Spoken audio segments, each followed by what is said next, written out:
présent du fait de la personnalité du Saint-Esprit. Le Saint-Esprit est une personne, autant le dire tout net.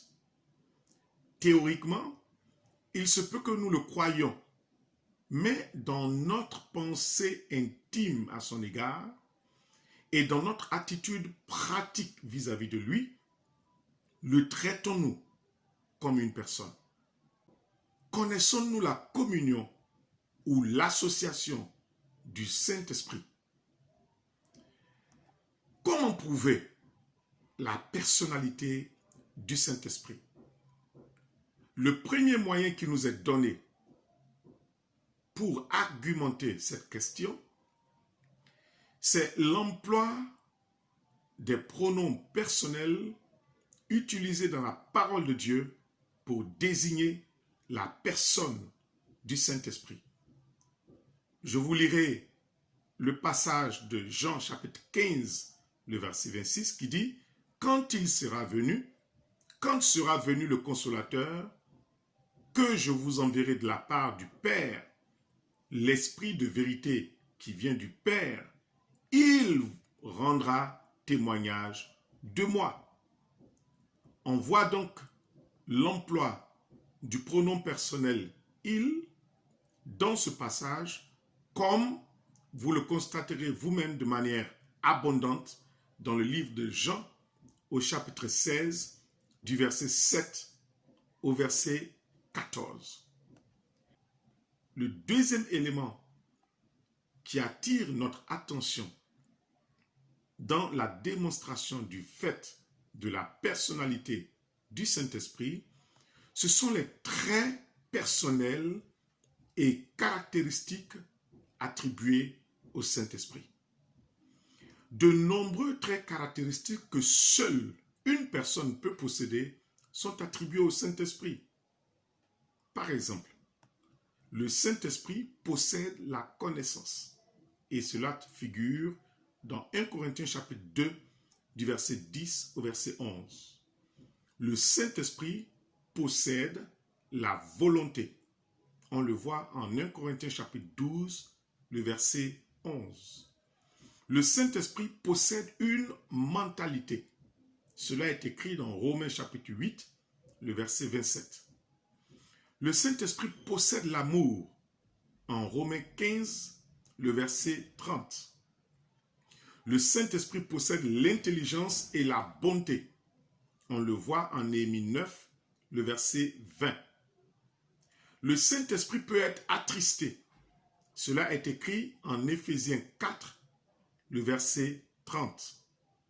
Le Saint-Esprit pense, il sent, il fait des plans, il connaît, il veut, il aime et il s'attriste. Le troisième élément qui nous est donné pour démontrer la personnalité du Saint-Esprit, ce sont les actes personnels attribués au Saint-Esprit. Bien des actes que seule une personne peut accomplir sont attribués au Saint-Esprit. Le Saint-Esprit sonde les profondeurs de Dieu. Cela est écrit en 1 Corinthiens chapitre 2, le verset 10. En Apocalypse chapitre 2, le verset 7, la Bible dit que le Saint-Esprit parle. En Galates chapitre 4, le verset 6, la Bible déclare que le Saint-Esprit soupire. Le Saint-Esprit intercède. Et cela se trouve en Romains chapitre 8, le verset 26. En Jean chapitre 15, le verset 26, la Bible dit que le Saint-Esprit rend témoignage. Le Saint-Esprit enseigne toute la vérité. Et on le voit en Jean 14, 26 et en Jean 16, 12 à 14. Le Saint-Esprit dirige les hommes en ce qu'ils doivent faire. Et cela se voit en Romains 8, le verset 14. Le Saint-Esprit commande aux hommes en Actes chapitre 16, le verset 6.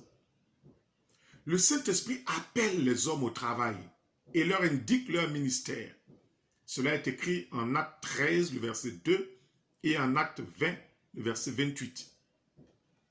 Le Saint-Esprit accomplit la mission pour laquelle il a été envoyé.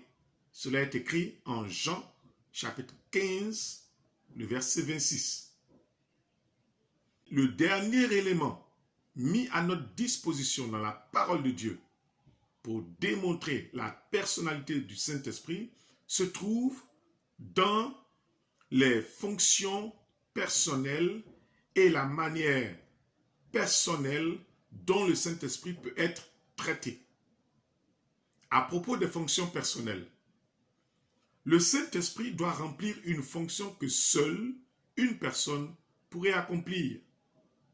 C'est la fonction du Saint-Esprit d'être un autre consolateur, un paraclète à la place du sauveur absent.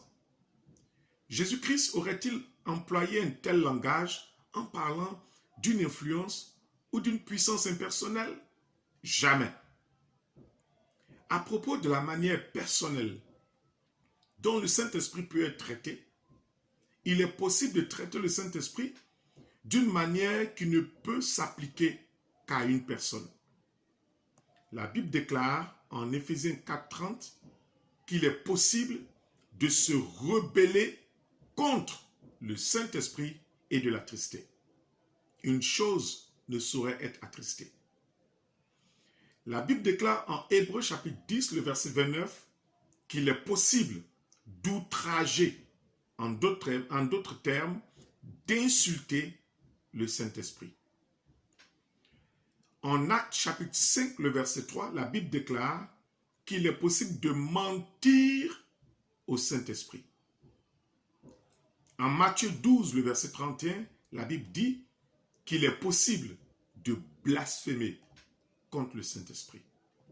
Voilà ce qu'il fallait retenir à propos de la personnalité du Saint-Esprit.